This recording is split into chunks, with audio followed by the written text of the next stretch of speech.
Hi hello friends, welcome back to Shankar cricket update friends. ముందుగా IPL నుంచి చాలా updates వచ్చాయి ఫ్రెండ్స్. ఆ అప్డేట్స్ ఏంటో ఈ వీడియోలో మాట్లాడుకుందాం ఫ్రెండ్స్. ముందుగా చాలా మంది వీడియో చూస్తారు కానీ లైక్ చేయట్లేదు ఫ్రెండ్స్. ప్లీజ్ లైక్ చేయండి, సబ్స్క్రైబ్ చేసుకోండి friends. Please support me.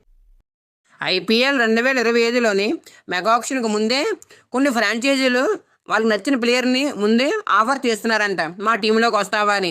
Offer చేసిన ప్లేయర్ ఎవరు, ఆ ఫ్రాంచైజీ ఏంటి, ఈరోజు వీడియోలో మాట్లాడుకుందాం ఫ్రెండ్స్. ముందుగా మన ఛానల్ని కొత్తగా చూసినట్టే సబ్స్క్రైబ్ చేసుకోండి, పక్కన బెల్ ఐకాన్ ఆన్ చేసుకోండి. ఐపీఎల్ ఫ్యాన్స్ అంటే వీడియోకి లైక్ వేసుకోండి ఫ్రెండ్స్. వీడియో చాలా ఇష్టంగా ఉంటుంది. ముందుగా వీడియోలోకి వెళ్ళిపోదాము ఫ్రెండ్స్.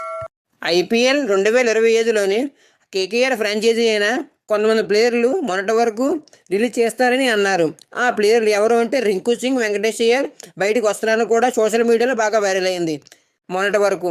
అలాగే ఇప్పుడు కూడా శ్రేయస్ అయ్యర్ని కూడా రిలీజ్ చేస్తామని కూడా వైరల్ అవుతుంది. శ్రేయస్ అయ్యర్ని రిలీజ్ చేసి అలాగే ముంబై ఇండియన్స్ ఫ్రాంచైజీ అయిన సూర్యకుమార్ యాదవ్ని రిలీజ్ చేస్తే మేము తీసుకుంటాను కూడా సోషల్ మీడియా బాగా వైరల్ అవుతుంది. ఈ వార్త నేపథ్యంలోనే ముంబై ఇండియన్స్ ఫ్రాంచైజీ అయిన మొన్నటి వరకు హార్దిక్ పాండ్యా, రోహిత్ శర్మను కూడా రిలీజ్ చేస్తామని సోషల్ మీడియా బాగా వైరల్ అయింది. ఈ వార్త నేపథ్యంలోనే ఇప్పుడు కూడా సూర్యకుమార్ యాదవ్ను కూడా రిలీజ్ చేస్తామని కూడా అంటున్నారని కూడా సోషల్ మీడియాలో బాగా వైరల్ అవుతుంది. సూర్యకుమార్ యాదవ్ అయితే T20 ర్యాంకింగ్లోని టాప్ 1లో ఉన్నాడు. ఇప్పుడు T20 కెప్టెన్గా కూడా చేస్తున్నాడు. ఇలాంటి ప్లేయర్ ఆప్షన్లోకి వస్తే ఏ టీం కూడా వదిలిపెట్టదు, అందరూ కూడా దక్కించుకొని చూస్తారు. అలాంటి ప్లేయర్ ఆప్షన్లోకి వస్తున్నాడంటే మనం చెప్పడం చాలా కష్టమే. ఎందుకంటే అలాంటి హిట్టింగ్ ప్లేయర్ని ముంబై ఇండియన్స్ ఫ్రాంచైజీ వదులుకోదు. సూర్యకుమార్ యాదవ్ లాంటి బిగ్ హిట్టర్ని ఏ టీం కూడా వదులుకోదు.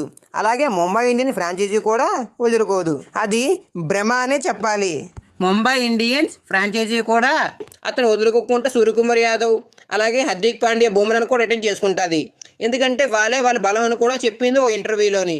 సోషల్ మీడియాలోని నడుస్తున్న ఈ వార్త నమ్మకండి, ఇది ఫేక్ న్యూస్, నిజం కాదు. ఇంకా అఫీషియల్ అనౌన్స్మెంట్ కూడా ఏమీ రాలేదు. ఇలాంటి మరెన్నో అప్డేట్స్ మీకు ఇస్తూ ఉంటాను ఫ్రెండ్స్. సబ్స్క్రైబ్ చేసుకోండి, పక్కన బెల్ ఐకాన్ ఆన్ చేసుకోండి. Like, share, subscribe.